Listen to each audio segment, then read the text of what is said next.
Imagina só, um mundo inteiro debaixo d'água, um silêncio total, só o barulho da água por toda parte. E no meio disso tudo, uma arca, sozinha, flutuando, carregando os únicos sobreviventes. A gente conhece bem a história do dilúvio, né? Mas a grande questão é, o que vem depois do fim? Como é que a vida recomeça do zero? É exatamente essa história que Gênesis 8 nos conta, e é ela que a gente vai desvendar hoje. Pois é, essa é a pergunta que fica no ar.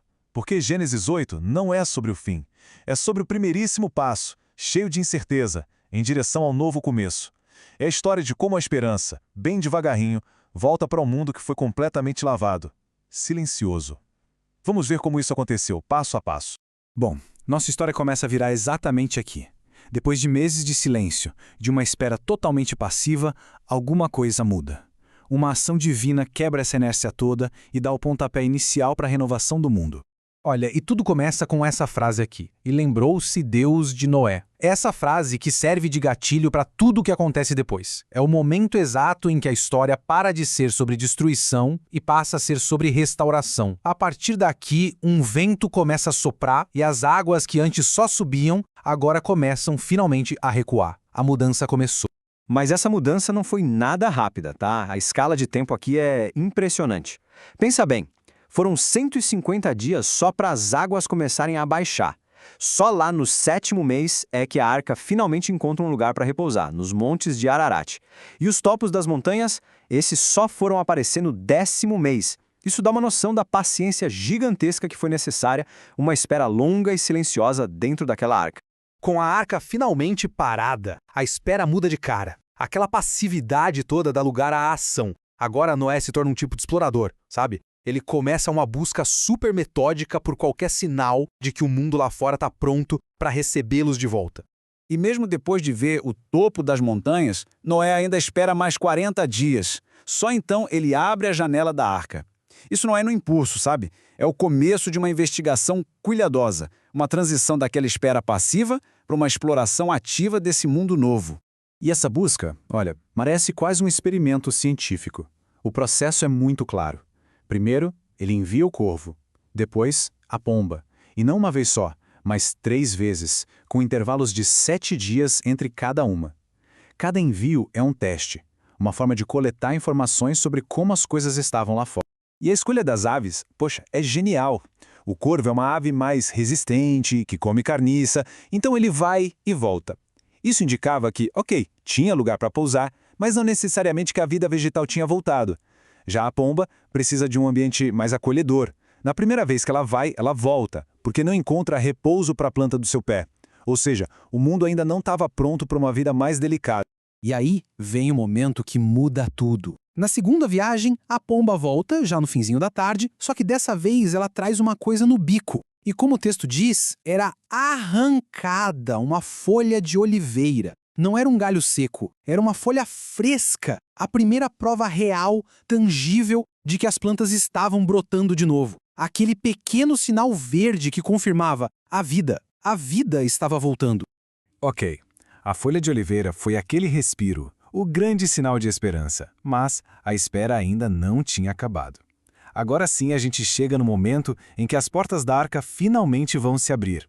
É o fim do confinamento e o primeiro passo num mundo novinho em folha.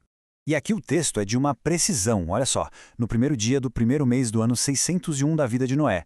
É nessa data que ele tira a cobertura da arca e vê que a superfície da terra está seca. É um dia de ano novo, tanto literal quanto simbólico, o verdadeiro começo de uma nova era.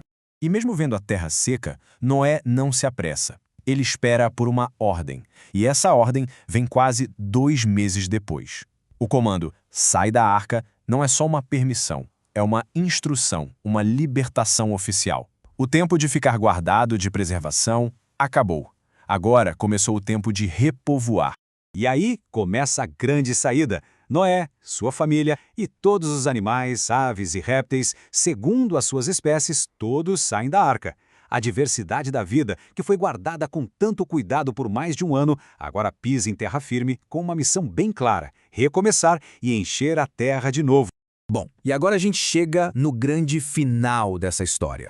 O que uma pessoa faz? Qual é a primeira coisa que se faz ao pisar num mundo completamente novo? A primeira atitude de Noé vai desencadear uma das promessas mais profundas e duradouras de toda a narrativa. Pensa só nisso. Antes de construir um abrigo para a família, antes de plantar a primeira semente, a primeiríssima coisa que Noé faz em terra firme é construir um altar. É um ato de pura adoração e gratidão. Ele oferece sacrifícios, e esse gesto é descrito como um aroma agradável a Deus. E é em resposta a esse gesto de adoração que vem a grande promessa. Deus declara que nunca mais vai amaldiçoar a terra por causa do ser humano, nem destruir todos os seres vivos com outra inundação. É uma aliança, uma declaração de que, apesar da natureza humana, o mundo não vai passar por um cataclismo desses de novo. Mas a promessa não para por aí. Ela vai além. Ela não garante só a sobrevivência, mas também a estabilidade.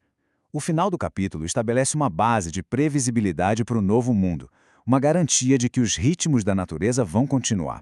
A promessa estabelece os ritmos perpétuos do mundo. Plantio e colheita, frio e calor, verão e inverno, dia e noite. Esses ciclos que são a base de tudo, da agricultura, da civilização, da própria vida, agora estão garantidos. Como o texto diz, eles jamais cessarão. É a promessa final de ordem em um mundo que renasceu do caos. E assim a gente fecha o ciclo da história de Gênesis 8. É uma jornada que vai da catástrofe à paciência, da busca por um sinalzinho de esperança até a renovação e finalmente a uma promessa de estabilidade. Isso nos deixa com uma última reflexão. Seja numa escala global ou pessoal, como é que a paciência de esperar pelos sinais certos e a fé numa promessa de recomeço nos dão a base para construir o futuro, mesmo depois da maior das tempestades?